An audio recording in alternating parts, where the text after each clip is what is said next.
So here, the Shukadeva Goswami is speaking to Parikshit. Parikshit is shocked by hearing about the hellish suffering in the material world.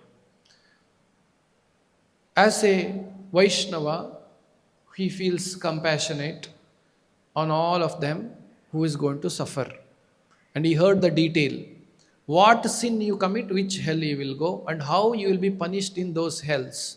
When he heard this, he was very, very sorry to see the people who will be going to hell. So he is asking, what is the solution? So the Guru, the Shukadeva Goswami says, you should do prayaschitta. So you should do some atonement. I had done this mistake. Do something to counteract that. Then Parikshit said, he is testing Parikshit, he is answering gradually. The prayaschitta is like a karma kanda. You do prayaschitta, you get benefited. So by doing that, I think the solution it is. But he said it's a kunjara shauchavat. That is not actually the solution. Again, the tendency to commit sinful activity will continue. Going to temple, going to tirtha yatras, going to so many places is actually the only process. One may get purified for time being. In the Hinduism, it is very famous. You go to temple, do 108 pradakshina, and go to pilgrimage places, take bath in Ganga, in Prayag, various places. It is good, but sinful tendency will continue. When Parikshit asked this question, Shukadeva Goswami, further not yet fully revealed, he said, the solution for this is one should acquire jnana, the knowledge. Then by acquiring knowledge, one can be liberated from all this. This is the answer Shukadeva Goswami gave. So that is the verse which we are discussing today. So the jnana, Prabhupada says, jnana is not just reading. Okay, because here it is explained. Jnana is not just reading something and knowing and speculating. Jnana also, one should follow the regulative principles. Niyamakrit, it is said here. Evam niyamakrit rajan. Just by knowing the knowledge, one cannot become jnani. Jnani also should follow the regulative principles. So with the regulative principles enjoined in the scriptures, one should follow, then read the scriptures, then acquire knowledge, he may get liberated. Then further in the purport, Prabhupada explaining, those who get liberated this way also will come back to the material world. This is the verse from the 10th canto. Aruhya kritrena param padam tataha patantyadho anadhrita yushmadangrayaha. Angrayaha, of the lotus feet of Krishna. Somebody has not developed the taste, they will come back. So one has to from there go to Krishna Loka, from the liberation stage, from moksha to bhakti. So that Prabhupada is quoting here. If you see in the Bhagavad Gita, this stage is explained. In the Bhagavad Gita, 12th chapter, there is verse number 8 to 12. There is an interesting flow which Krishna gives. It's called Yoga Ladder. How one can progress in the spiritual life.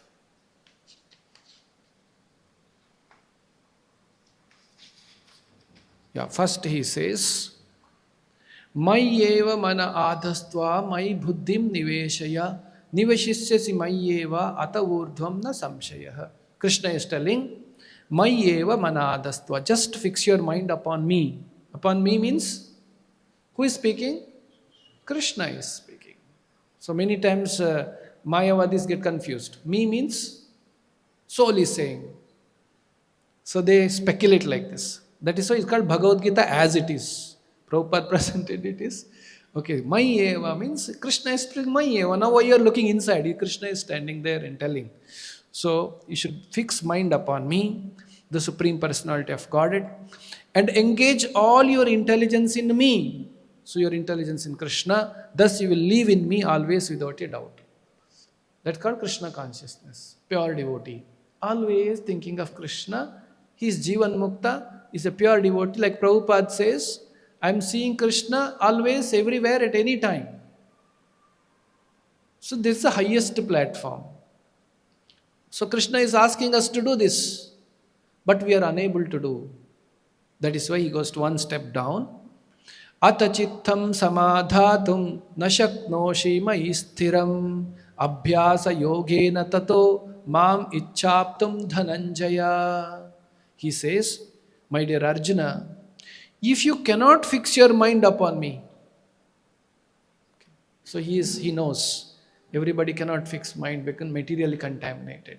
If you cannot fix mind upon me without deviation you should be able to think of, not able to do that, then follow the regulative principles of Bhakti Yoga. Abhyasa yogena tato mam ichchaptum dhananjaya. With the desire to get Krishna, one should follow the regulative principles. In this way, you will develop a desire, then one will get Krishna back. That's why it's called following the regulative principles of Bhakti Yoga. If you follow the regulative principles, you should have a desire to get Krishna, Bhakti Yoga. Then only it is a proper way of regulative principles. Why are you following this? Somebody may follow the regulative principles to become a powerful man, because it gives power. Tapasya gives power. Hiranyakashipu also followed some rules. No. Mam ichchaptum dhananjaya. Then you have to develop the desire to attain Krishna. That is the goal of following the regulative principles. So they called sadhana bhakti. What the process Prabhupada has given us, this is called sadhana bhakti. This is the second step. Now somebody says, I cannot do that also. Abhyasepi asamartosi matkarma paramo bhava madartamapi karmani kurvam siddhim avapsyasi. If you cannot practice the regulative principle of Bhakti Yoga, I cannot do this also. Option is there. Then just to try to work for me, because by working for me, you will come to perfect stage. Working for Krishna means devotional service. If you don't attend sadhana, do service. So always be engaged in Krishna's service. In the purport, Prabhupada writes, those who are not maybe working in the material world, then what they can do? They can donate to temple for Krishna's service. Because they worked so hard, the result of their working, they have got money. The money is nothing but a translation of their hard work. Now if you give that fruit to Krishna, all your work becomes spiritualized. So then do that. If you cannot do that, all that you get, money, you give it to Krishna or work for Krishna. This is next step. What is the first step? Mayyeva mana adastva. Undeviatedly you have to think of Krishna always. What is the second step? Regulative principles, thinking that I should get Krishna. Not simply following. I should get Krishna. Then you should do devotional service. Work. Do some work. It could be walking, it could be carrying, it could be washing, it could be preaching, it could be book distribution. One should do service to Krishna or donate hard-earned money to Krishna. Okay, now Krishna says, Ataited api ashaktosi kartum madhyogam ashritaha sarva karma phalatyagam tataha kuruya yathatmavan. If that also one cannot do, what to do? However, you are unable to work in this consciousness, then try to act, giving up all the results of your work and try to self-situate it. Then what you should, if that you cannot do, you give up everything. Don't be attached to what you have. You cannot work also, then you be detached. Don't be attached to your things. Then you give up the results of everything, then self-situated. Means no more attachment for the material things. Then he says, So I cannot give the result, but you be detached. That is, that is akama karma yoga. So there is no karma from this thing. Then, if you cannot take to this practice, if that is also not possible, shreyohi jnanam abhyasat, then engage yourself in the cultivation of knowledge. Now comes today's discussion. If that is also not able to give up, then you do cultivation of knowledge. So, now Shukadeva Goswami is testing Parikshit. He is first given even below knowledge, karma kanda. Do my work, enjoy the fruits of it. If you enjoy the fruits of it, you should be ready to face the consequences. That is what first answer he gave. You do, go do and do prayaschitta. The next answer is saying jnana, you acquire knowledge. But in the Bhagavad Gita, Krishna has given that fourth position for jnana. Above jnana is akama karma, and above akama karma is practice of devotional bhakti yoga. Above that is fully fixing mind on Krishna. So Parikshit, understanding this, will ask further questions. Okay.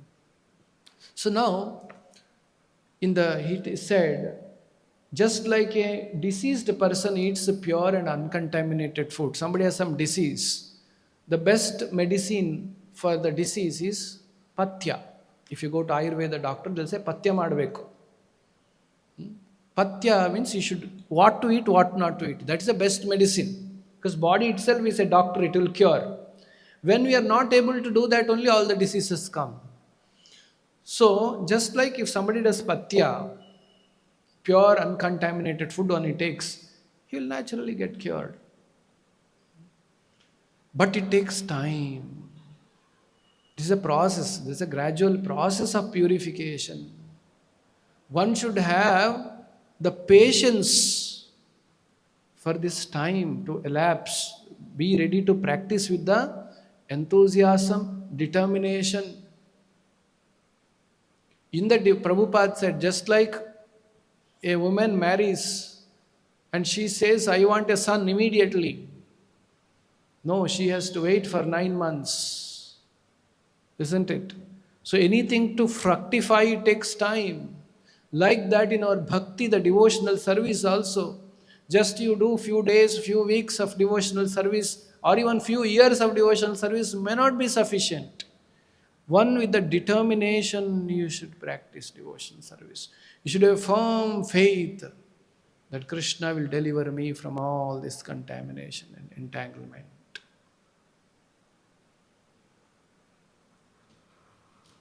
Many times when we start practicing devotional service, after some times we become slackened in devotional service. Because it become very familiar to us. I know all these things. It's actually a material contamination.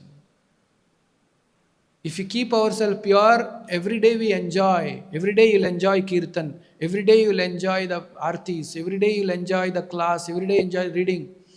It's a contamination. The disease is making us, it is not palatable. Like Prabhupada said, person is a jaundice patient. For him the sweet candy looks bitter. Tastes bitter. It is not the candy has become bitter, it is he has become bitter. So like that, we should be careful that not to get contaminated by these thoughts. One has to be regularly, purity one has to maintain in spiritual life.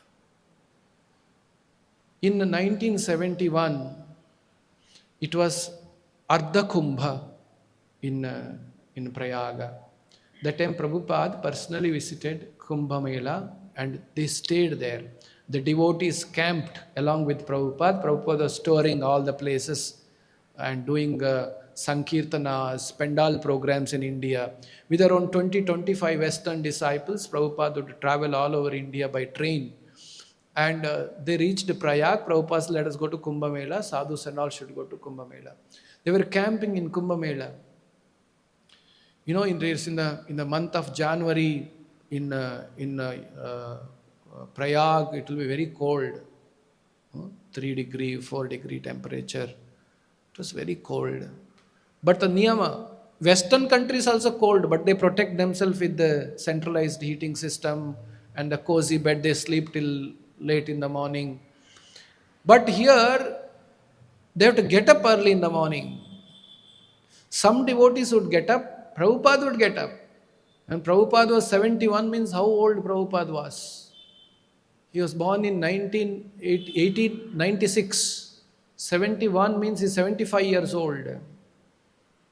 And the 75 years old Guru is up in the morning at 3:30, 3 o'clock. And some of them would get up and get ready. Some of them were very strong devotees. They would get up at 3 o'clock, go to Ganga and take bath in the cold water and come back. And Prabhupada saw some devotees are not getting up in the morning, not coming for morning program. Then Prabhupada was actually fell sick. He had fever. He was not well. Next day, others were thinking, I think Prabhupada may take rest. But Prabhupada got up at morning 3 o'clock. He went to the hand pump.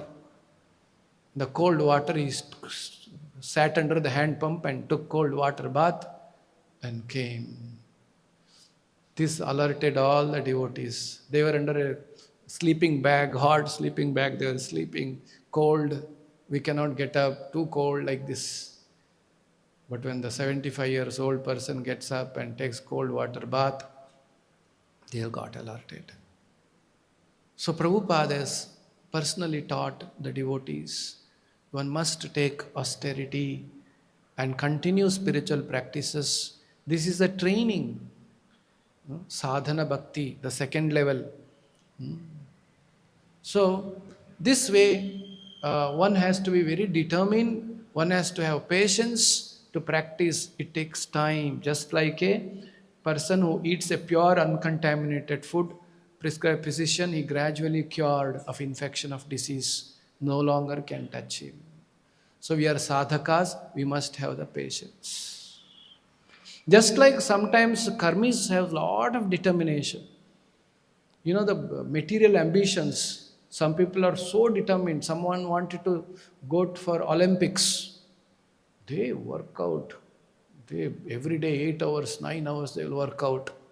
Somebody, celebrities appear so beautiful in the screen. Behind that they have a lot of hard work to do. Some are say sportsman. He may be performing so well and his photo is coming newspaper and media. But behind that, lot of hard work. So everybody has to put hard work. So if you do hard work in devotional service, because that's how we come out of the contamination. So we should be determined that I should get Krishna in my life. I should be pure, I should get eternal happiness. Not this temporary fluctuating happiness I don't want. I want a permanent happiness. No, karmis are the people, non-Krishna conscious, sometimes atheists are so determined. Prabhupada told one story of atheists. Okay. So how atheists are so strong, they won't give up their argument. For that, Prabhupada said sometimes people become so stubborn on what. So once there was a argument between two people. There was one piece of paper. One person said, this piece of paper looks like it is cut by a knife. Another person said, this piece of paper looks like cut by scissors. They started fighting. Knife, scissor, knife, scissor. Both of us. Arguments, both of them are fighting. But the person who argued knife, he was more strong physically. Scissor person was weak. But knife person became very angry. You have to accept it is knife only. You should not say it's a scissors. And person said, who's arguing knife, if you don't accept, I'll go and put you in the water. I'll drown you in the water. He said, I don't care. It's a scissors only. This is determination. Then the man dragged him to the waters, to the river. He said, no scissors, no. He dragged him. And this man, powerful man, pushed him inside the water. Prabhupada told this story. And one who gone inside now is drowning, he is dying. He has put his hand up and doing. Still he is not giving up scissors. He is dying. Now, sometimes some people have so much of determination. Even their dying, he is not giving up his scissors argument. If someone can have that determination for knife and scissors, I mean to say, for the petty things in this material world, so much of my ego, my these things, I have so much determination about myself. Some percentage of the determination, if I can apply in Krishna consciousness to follow what Prabhupada has told us and given us, that will take us out of all the suffering and can give us happiness. So, this is the instruction for us. We should know it takes time in devotional service. It's not an overnight process. We should be determined. We should continue to follow. It may take one life, it may take 2 lives, it may take million lives. But I will follow. Krishna has told in Bhagavad Gita, Krishna has explained one should follow the regulative Abhyasa yogena tato mamichaptum dhananjaya. I will do that what Krishna has told. So with this determination, we must follow, then we can come out of the suffering and miseries of this world. So with this, I conclude. Grantara Śrīmad Bhāgavatam ki, Srila Prabhupada ki.